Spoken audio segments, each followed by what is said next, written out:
گھمسان کی لڑائی ہوئی ہے میرے محترم، وہ جتنے طاقتور پہلوان تھے جن کے ہاتھوں میں اسلحے تھے، ہتھیار تھے، وہ سب کے سب جو ہے جب لڑائی ہوئی ہے، جنگ ہوئی ہے، مسلمان دیوانہ یہ مجنون دیوانے کے ساتھ جب جنگ ہوئی ہے تو میرے محترم ان لوگوں نے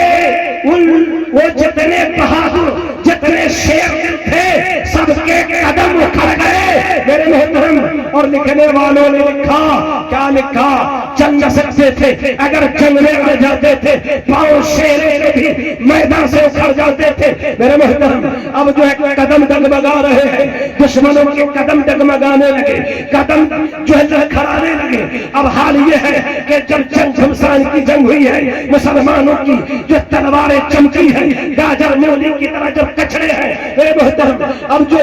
سر سے گردن سے جو دھر سے جو ہے سر گرنے لگے ہیں، جدھر جاتے تھے کوہرام مچا دیتے تھے، لوگوں میں کھلبلی مچ جاتی تھی، لشکریوں میں بھگدڑ مچ جاتی تھی میرے محترم۔ ایسے ایسے بہادر جو صحابی رسول، ایسے ایسے بہادر جوان مسلمان جب جو ہے جنگ میں اڑ جاتے تو میرے محترم حال خراب ہو جاتی تھی میرے محترم۔ اب لوگ جو ہے قدم اکھڑنے لگے، بھاگنے پر مجبور ہو گئے، اب بھاگنے لگے میرے محترم۔ جنگ احد میں سارے دشمن سارے کفار جب قدم اکھڑ گئے بھاگنے لگے تو وہ 50 تیر انداز جو اپنی جگہ پر تھے انہوں نے سوچا اب تو جنگ فتح ہو گئی ہے، اب جو ہے جنگ ہم لوگ جیت گئے ہیں، اب جو ہے یہاں پر ٹھہرنے سے کیا فائدہ، چلو ہم بھی چلتے ہیں، جشن مناتے ہیں، جنگ کی جو ہے جنگ کی فتح کا جشن ہم بھی مناتے ہیں میرے محترم۔ یہ سوچ کر وہ 50 تیر انداز جب اپنی جگہ کو چھوڑ دیا ہے تو میرے محترم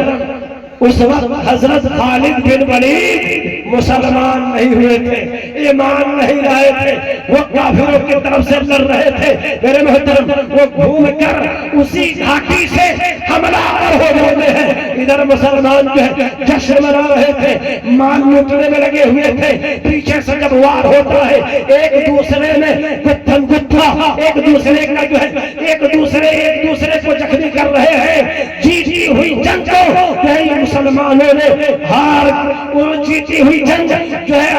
جیتی ہوئی جنگ ہار میں بدل گئی، مسلمانوں کی جیتی ہوئی جنگ پھر سے ہار میں بدل گئی، شکست میں بدل گئی۔ کیوں؟ تو جو 50 تیر انداز جو گھاٹی پر تھے اس گھاٹی کو چھوڑ کر وہ جو جنگ کے فتح اور جشن منانے میں لگ گئے تھے، جس کی وجہ سے جیتی ہوئی جنگ مسلمان ہار گئے۔ 70 سے زیادہ صحابہ کرام اس جنگ میں شہید ہو گئے، اور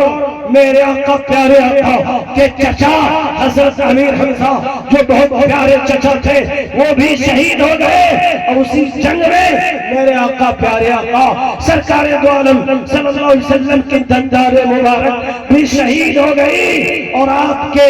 جان پر 7 صحابہ ایک کے بعد دیگرے جان دیتے گئے، اپنے آقا کے اوپر ڈھال بنتے گئے میرے محترم۔ 70 سے زیادہ جو صحابہ کرام شہید ہوئے،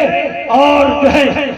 اتنا بڑا نقصان مسلمانوں کو اٹھانا پڑا کہ جیتی ہوئی جنگ جو ہار گئے میرے محترم۔ اس کی وجہ کیا ہوا؟ وجہ یہ بنا کہ ایک فرمان کو، اللہ کے رسول کے ایک فرمان کو انہوں نے ٹھکرا دیا، انہوں نے ایک فرمان کو انہوں نے نظر انداز کیا، جس کی وجہ سے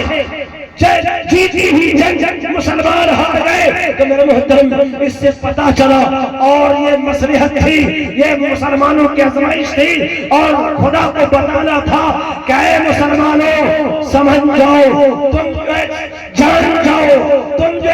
جان لو کہ میرے نبی کے ایک فرمان کے نافرمانی کرنے کی وجہ سے اتنا بڑا نقصان اٹھانا پڑتا ہے۔ تم سمجھ لو، جان لو کہ میرے نبی کے ایک فرمان کو اگر تم ٹال دیتے ہو تو تمہیں